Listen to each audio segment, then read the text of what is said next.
Sa bawat kanto ng kasaysayan, may mga misteryong hindi pa rin nasusolusyunan, mga kwento ng takot, karahasan at mga tanong na walang kasagutan. Isa na dito ang kwento ng isang pinakakilalang serial killer sa buong mundo, ang Jack the Ripper. Pero sino nga ba siya? Paano siya nakapaghasik ng takot sa London noong 1888? Halina't samahan ako sa isang malupit na paglalakbay sa mga madilim na kalsada ng Whitechapel, kung saan nagsimula ang lahat. Noong 1888 ang London, lalo na ang Whitechapel, ay isang lugar ng matinding kahirapan at krimen. Ang mga tao dito ay lugmok sa gutom at hirap. Ang mga kalsadang madilim at makipot ay puno ng anino.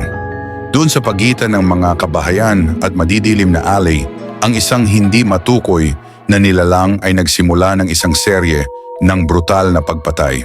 Isang gabi, bigla na lang nag-ulat ang mga pahayagan. May isang babae na natagpo ang patay, malupit na pinatay at hiniwa ang katawan. Hindi ito ang unang pagkakataon at hindi rin ito ang huling pagkakataon. Sunod-sunod na ang mga pagpatay at lahat ng biktima ay may pagkakapareho. Ang mga katawan ay pinuputol at ang mga sugat ay parang may espesyal na layunin. Hindi nagtagal, nagkaroon ng pangalan ang killer na ito, Jack the Ripper. Isa sa mga pinakamisteryosong killer sa buong mundo. Pero bakit nga ba hindi nahuli si Jack the Ripper? May mga teorya na nagsasabing siya ay isang doktor dahil sa kanyang kaalaman sa anatomy. May iba namang nagsasabi na siya ay isang aristokrat, isang tao na may mataas na posisyon sa lipunan, kaya't madali niyang nakalulusot sa mga investigador. Minsan nga naiisip ko, pwedeng hindi natin siya kailanman matutukoy. Pwedeng siya ay naging biktima ng kanyang sariling psychological personality, isang tao na nakapasok sa isang madilim na bahagi ng kanyang utak at hindi na nakabalik. Ang hindi pagkakapagtanto ng may limitasyon ng ating kasaysayan at hanggang ngayon ang mga tanong na ito ay tila palaisipan pa rin sa atin.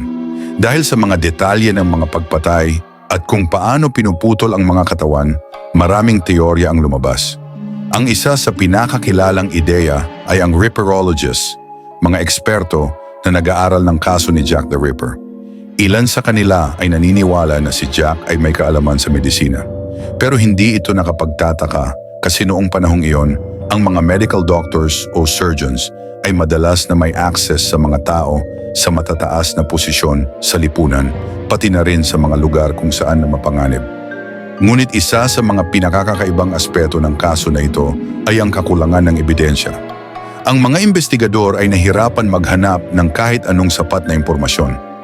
Wala ni isang testigo ang nakakita kay Jack the Ripper.